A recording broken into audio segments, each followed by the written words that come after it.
Seja bem-vindo a essa série de vídeos sobre Mindfulness, onde eu tenho o objetivo de te introduzir na prática regular de Mindfulness. Em nosso primeiro vídeo nós falaremos sobre iniciando a prática de Mindfulness. Então, antes da gente começar a falar do Mindfulness, é importante que nós possamos fazer uma avaliação do cenário atual. Essa foto lhe parece familiar? A questão da realização de multitarefas ao mesmo tempo leva a um profundo estresse emocional que pode culminar com doenças crônicas importantes. O nosso cérebro não foi criado para exercer mais de uma tarefa por vez. E então, quando nós nos colocamos nessa situação de estresse ou nos sentimos sobrecarregados, nós descarregamos uma quantidade enorme de hormônios no nosso corpo, ativando o nosso sistema parasimpático e então aumentando a inflamação e diminuindo a capacidade de tomar decisões conscientes. Existe uma terminologia militar que designa o mundo atual que nós vivemos, ou seja, os militares tiraram um termo próprio que designa um ambiente de guerra e nós fazemos uma correlação com a vida atual, o nosso estilo de vida atual. Então, o mundo que nós vivemos é um mundo VUCA, um mundo volátil, incerto, complexo e ambíguo. Na verdade, vivemos inseguranças, vivemos incertezas e todas essas emoções de forma exacerbada nos cria instabilidade emocional. E, na verdade, nós sofremos porque nós não encontramos, na verdade, no mundo, o que nós sentimos dentro de nós. Na verdade, não encontramos o reflexo daquilo que a gente espera no mundo. Então, nos isolamos, sofremos e muitas vezes ficamos doentes das nossas emoções. Um estudo realizado pela Universidade de Harvard por dois grandes psicólogos chamados Killingsworth e Gilbert mostrou que, em média, 47% do tempo a nossa mente divaga. Isso mostra que grande parte do nosso dia nós não estamos atentos às tarefas que estamos realizando.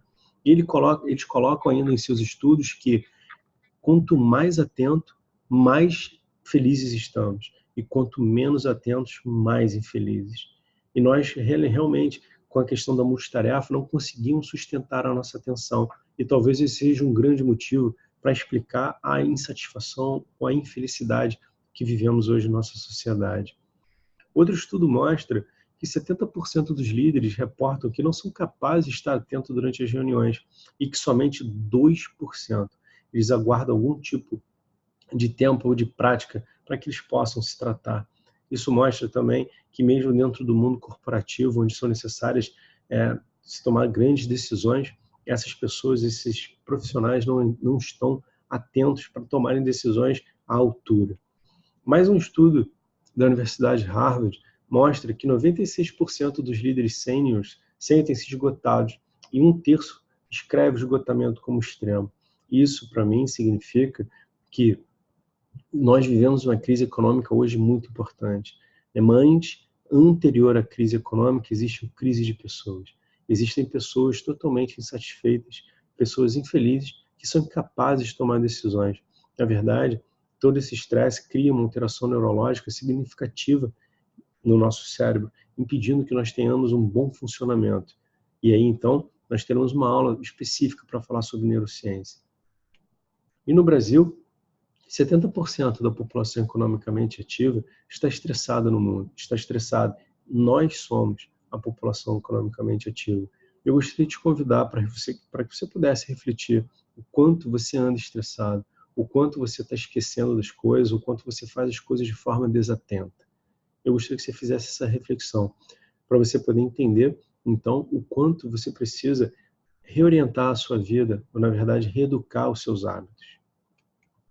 A Organização Mundial de Saúde fala que a depressão será o segundo maior problema de saúde pública em 2020. Ou seja, daqui a alguns poucos meses, a depressão superará, inclusive, a incidência de câncer em todo o mundo.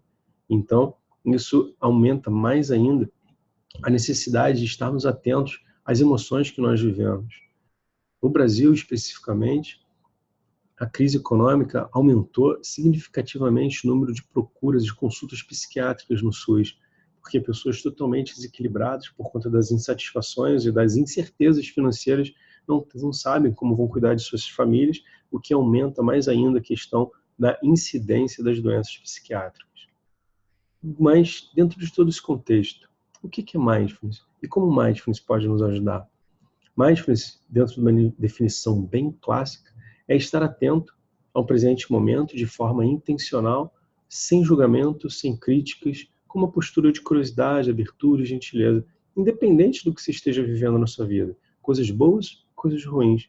O Daniel Goleman, que é um grande pesquisador sobre a inteligência emocional, diz que, inclusive, Mindfulness é uma forma de se exercitar o músculo da atenção. Ou seja, através da prática de Mindfulness, poderíamos cultivar a habilidade de sustentar a atenção no que estamos realizando, nas tarefas que estamos realizando.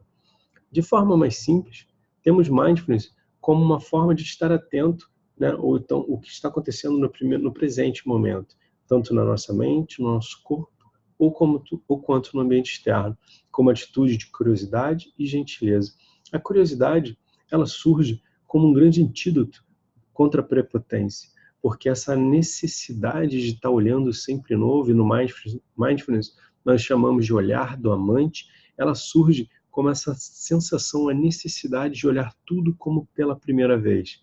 E, com certeza, é o antídoto da prepotência, ou seja, aquele olhar rígido, o viés cognitivo que diz que eu já sei tudo aquilo que eu estou vendo e aquilo se manifesta exatamente daquela maneira.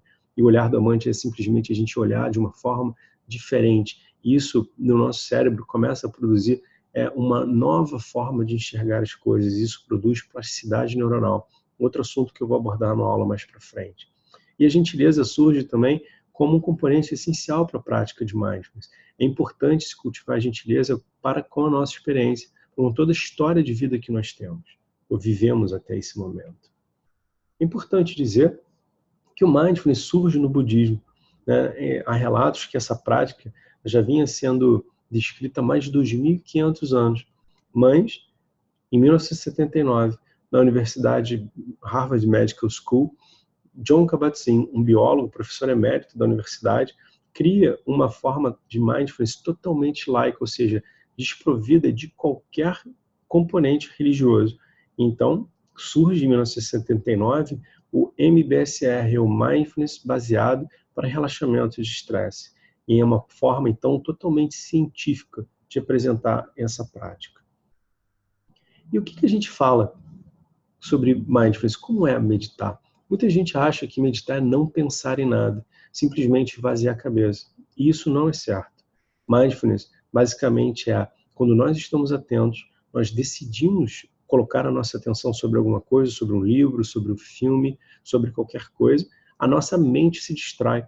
Normal e natural. É um atributo da mente. Existe uma conjunção de neurônios ou de redes neurológicas chamada redes de modo padrão. E essa rede se ativa naturalmente. Então, quando nós estamos atentos, essa rede tende a se ativar, tirando a nossa atenção, distraindo a nossa atenção.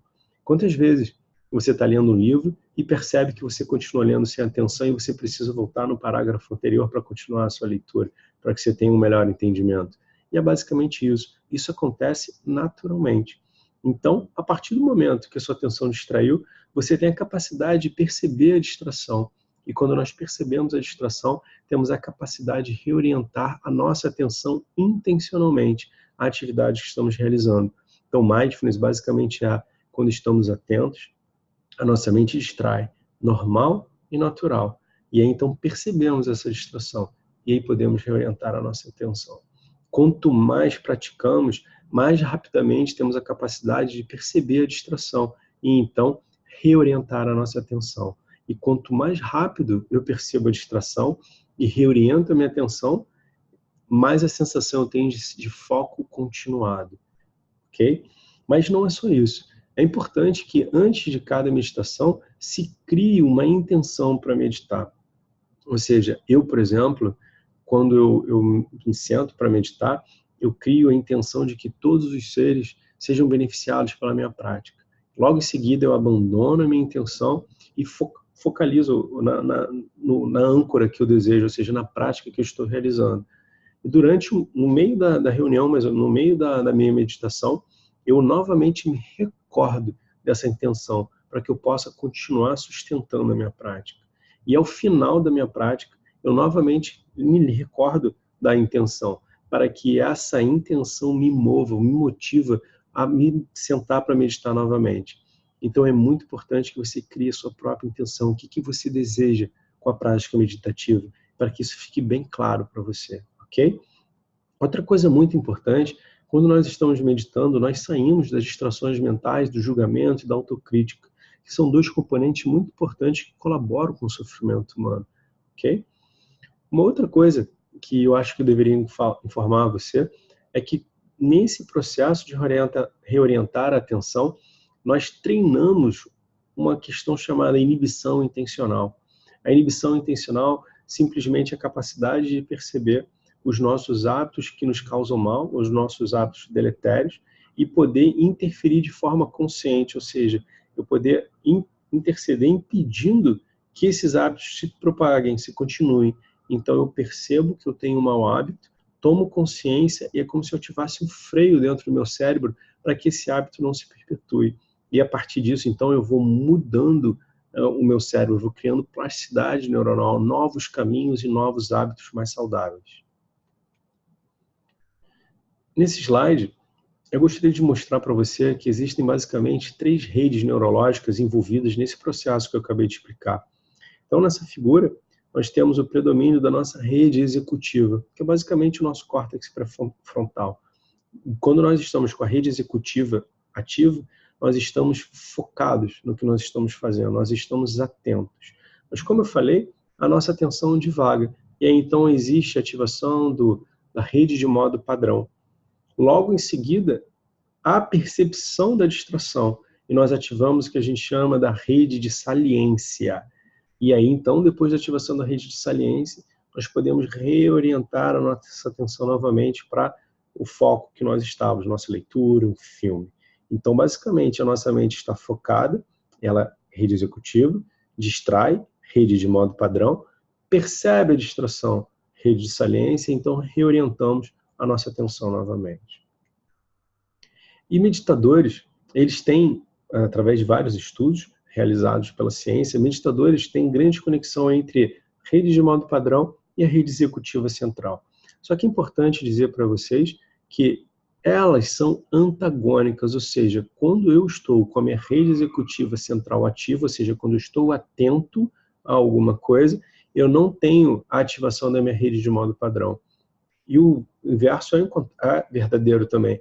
Quando eu tenho uma rede de modo padrão, eu não consigo sustentar minha atenção. Ou seja, ou eu estou atento, ou eu estou com a mente divagando.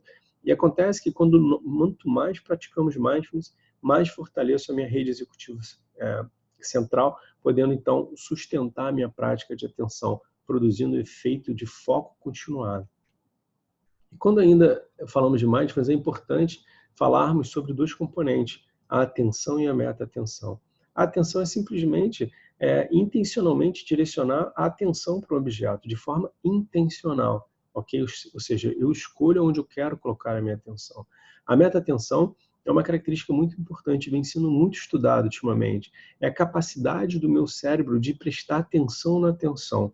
É como se existisse dentro do meu cérebro uma área que está observando o meu cérebro. É um observador do observador. Então, é muito importante no Mindfulness, então, a meta-atenção é que é muito trabalhado para que eu possa regular a minha atenção. No Mindfulness também nós usamos a âncora que o barco lança no mar para impedir que ele seja levado pela corrente. Nós também utilizamos a âncora para impedir que a nossa atenção, a nossa mente divague. Então usamos várias âncoras, como a respiração, sensação no corpo, contagem da respiração, enfim, diferentes âncoras que nós vamos abordar em aulas mais para frente durante as práticas que eu vou trazer para você. E podemos vivenciar ou praticar mindfulness de 2 maneiras bem distintas. Na academia ou dedicada, ou seja, eu largo tudo que eu estou fazendo e me dedico exclusivamente à prática de mindfulness. Eu desligo meu telefone, busco um lugar para sentar e meditar e executo a minha prática, ou seja, eu não faço nada além da prática. A outra maneira é a maneira integrada ou no momento, ou seja, durante as minhas atividades rotineiras do meu dia a dia, eu incluo a prática meditativa. Ou seja, eu começo a prestar atenção no simples fato de eu escovar o dente, ou então de tomar banho, ou no momento da refeição. Ou seja, durante o meu dia eu estou atento às minhas atividades habituais. É importante dizer para vocês que quanto mais eu pratico mindfulness de forma dedicada, quanto mais eu vou para a academia meditar, né, mais eu tenho capacidade de trazer a minha prática, os benefícios da minha prática para o meu dia a dia. E eu queria deixar bem claro que não existe o menor sentido de se praticar mindfulness, não tem o menor sentido de meditar se eu não puder incorporar os benefícios da meditação nas minhas práticas diárias. Ou seja, é como se eu ganhasse fôlego durante a prática na academia para implementar. É como se eu pudesse treinar na academia ou na prática dedicada para que eu pudesse aplicar na minha vida. E aí então começam a surgir os grandes benefícios da meditação. Mindfulness, então, como Daniel Goleman coloca, é simplesmente um exercício de treinamento mental. E é assim que eu quero apresentar Mindfulness para você, livre de qualquer componente religioso ou místico. Mindfulness simplesmente como uma forma de treinamento mental, ok? Então, Richard Davidson é um dos maiores pesquisadores de Mindfulness, ele é da Universidade do Wyoming, nos Estados Unidos. E ele diz que o nosso cérebro está sendo constantemente formado, ou seja, sofrendo plasticidade neural todo momento, de forma intencional ou involuntária. Mas, segundo o estudo do Daniel Gilbert e do Killingsworth, na maioria das vezes, involuntariamente, porque nós não estamos atentos, ou seja, nossa mente está divagando. E através dessa modelagem intencional, ou seja, quando nós colocamos a nossa atenção intencionalmente focada em algum lugar, né, nós podemos nos responsabilizar por ela, ou seja, nós somos capazes, então, de modificar hábitos, de gerenciar nossas emoções.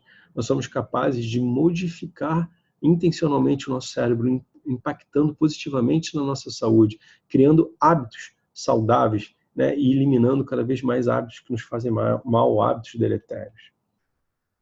Então, era isso que eu queria falar por hoje. Amanhã eu vou lançar um próximo vídeo e espero que você fique comigo, ok? Até logo.